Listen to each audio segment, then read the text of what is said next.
Hey guys, welcome to the video. Happy Wednesday. We're talking about intermittent fasting today. You can also call this time-restricted feeding. I actually like that term better because intermittent fasting, unless you're eating 24/7, you're always intermittently fasting, right? You're sometimes eating and you're sometimes fasting in between the periods of eating, right? Whereas time-restricted feeding, I believe, is a little bit more descriptive. It's telling you that there is a window of time in which you practice eating and there's a window of time in which you're practicing fasting. So usually what this looks like for most people who do this is that they just pay attention to their overnight fast, how long it is, and maybe try to extend that overnight fast.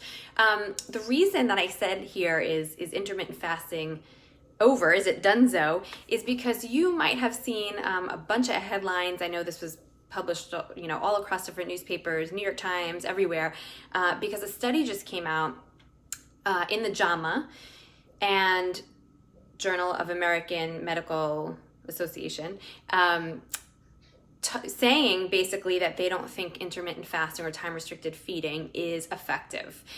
And when you really dive into the details, though, of course, these things, they grab our attention, right? They're sort of sensationalism. You take something that has been very popular over the last several years in particular, and then you say, oh, hey guys, this is why it doesn't work.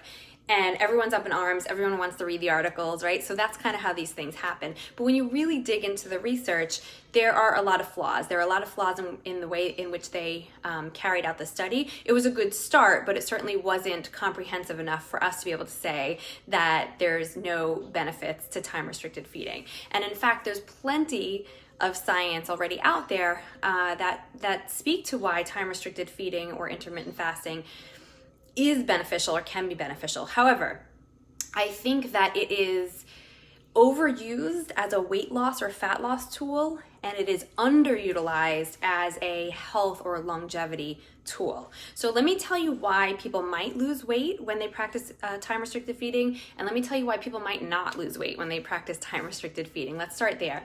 So the only way to lose body fat is to give yourself a reason to use up your body fat stores, which means that you're bringing in less calories or energy overall than you're using up. That is the only way to lose body fat. The only way. This device. Okay, this is Jagger's listening device. Hold on. See, this is my listening device. Bye.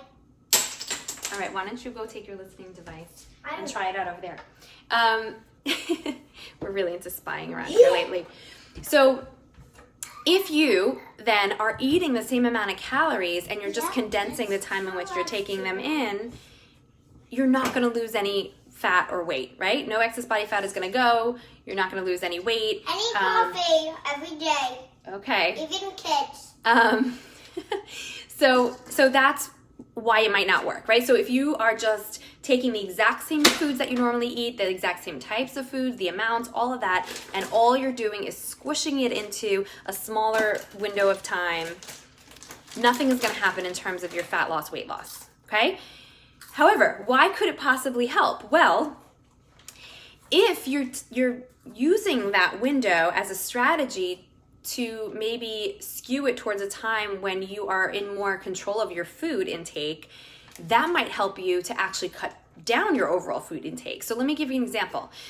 In this study, they had people eating, the time-restricted feeding group was eating between 12 and 8. A lot of people do that. One second. Go ahead. The thing that I don't love about this, maybe 12 to 8 works great for you, but for a lot of people, approaching towards that 7, 8 o'clock hour, or after work and all those things, people tend to get a little bit snacky. You have plenty of time to hit the pantry, right? Raid the pantry maybe at 8 p.m. Hold on, buddy, 1 second. No, maybe after. You have plenty of time to still get in all of that, right before your eating window is up. Whereas if you shifted it, let's say you wanted to do an 8-hour feeding window and you shifted it to like 10 to 6, for some people, that's enough of a difference where no one's really like hitting the ice cream and the chips and everything before 6 o'clock. So all of a sudden you cut off your window of eating and it's very black and white. So it can help really with if you're in the habit of eating at night when you're watching TV or something like that, if you've got that habit going, which a lot of people do, and you shift your time frame to not include the time when you would normally be overeating and taking in those excess calories, then time restricted feeding can really be a weight loss, fat loss tool for you. You're using it to your benefit, but the only reason it works, it has nothing to do with the fact that you're shrinking your time. It has everything to do with the fact that by shrinking your time and shifting it over, you're avoiding the time that you normally overeat, right? So it still comes down to the exact same principles that any tool that will help you lose body fat comes down to how is it causing you to take in less calories than you're using up. That's why any of these things ever work if they do. And if they don't work, that's why they're not working, okay? So that's the whole thing about weight loss. So I don't love it as a weight loss strategy. I find that when people use it for fat loss or weight loss, they use it more as a punitive thing on themselves. They're very dogmatic about their times. If they eat outside of that window of time that they've given themselves, they tend to beat themselves up.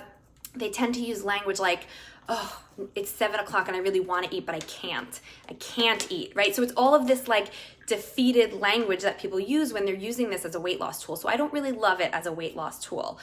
However, as a health, longevity, training yourself to become more metabolically flexible. Metabolically flexible just means that your body can handle some carbs, your body can burn through some fat. You don't hit a wall when your body switches over from using carbs to fat. That's what I want. I want my body to be resilient. I want my body to be able to take on all different kinds of fuel and be able to use it up in a healthy way. I want my muscles to use up this fuel.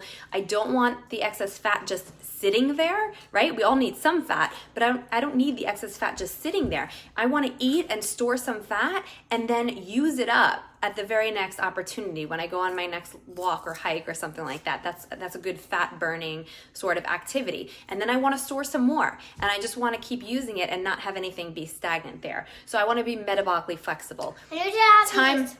Time restricted feeding helps. Yeah, but they can see. Time restricted feeding really helps with that. It gives you that long period of time overnight where your body starts to go in and do all the important cellular cleanup work. So we could talk about autophagy, we can talk about apoptosis. These things are dialed up when we have longer times of fasting. So I don't want this video to be too crazy long. Buddy, hold on a second. Melissa says she must have been using, preach on girl. Hey Brian, hi Melissa. She must have been using the toy Keurig. Oh, this is Jagger here. I know he's off camera. Hold on, buddy. This is Jags. And he was actually trying to play with the real Keurig, but we do have a toy Keurig that actually works. So that's funny. Jagger in his Hugh Hefner robe right now. Can I show you something first?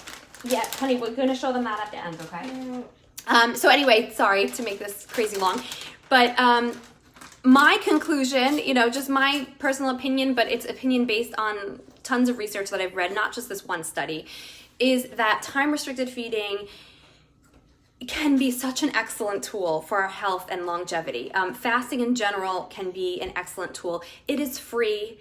It is actually cheaper than free, right? Because you can actually save money by fasting.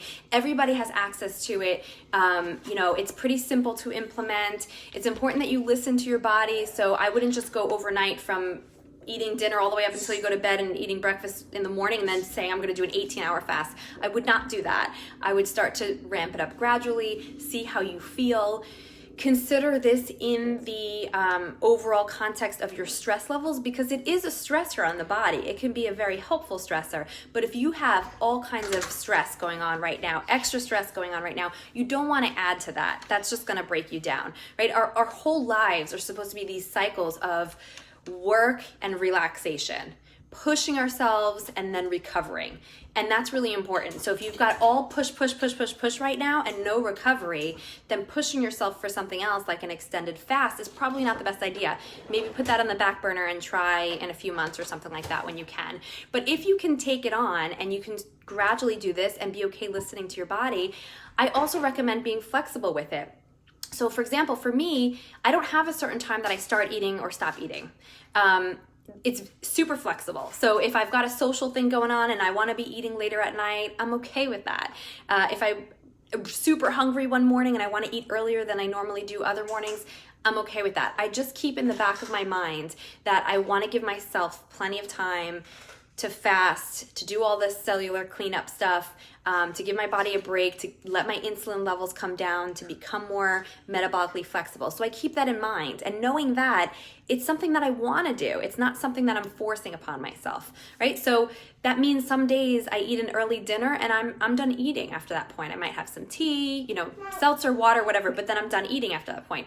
Other days, like before my period's coming, I might eat an early dinner, and then at 8 or 9 o'clock, I am starving, like so hungry that I would have trouble sleeping. I'll have an apple and some peanut butter, and then my fast that night is gonna be a little shorter. It's still it's nearly always over 12 hours, 12, 14, sometimes 14, 16 hours daily. And then I try to sometimes cycle in these longer fasts of like 18 to 24 hours. That's more on like a monthly basis or something like that. I haven't done longer than 24 hours yet. I do plan on doing it at some point. I just think it's really good for us. You can also do something like a calorie restricted day where you're just like cutting your calories in half, and it's called a fasting mimicking diet. Look up Walter Longo if you want to learn more about this. He's got some amazing research out there. But basically what he says is that just taking in a lot less calories can do a lot of the same benefits that fasting in general can do. So for somebody who can't tolerate a complete water fast, you might be able to just dial your calories way back for a day or two and get similar benefits. He really says like 3 days or something like that. But look him up if you want more. I'm going to actually put it in the comments here. Stop talking. My son's asking me to stop talking. Hopefully you guys don't feel the same, but I am going to stop talking now. This video is long enough. That's my feelings on fasting. I'm a big fan of it, regardless of the latest study that came out. Have a great day, guys.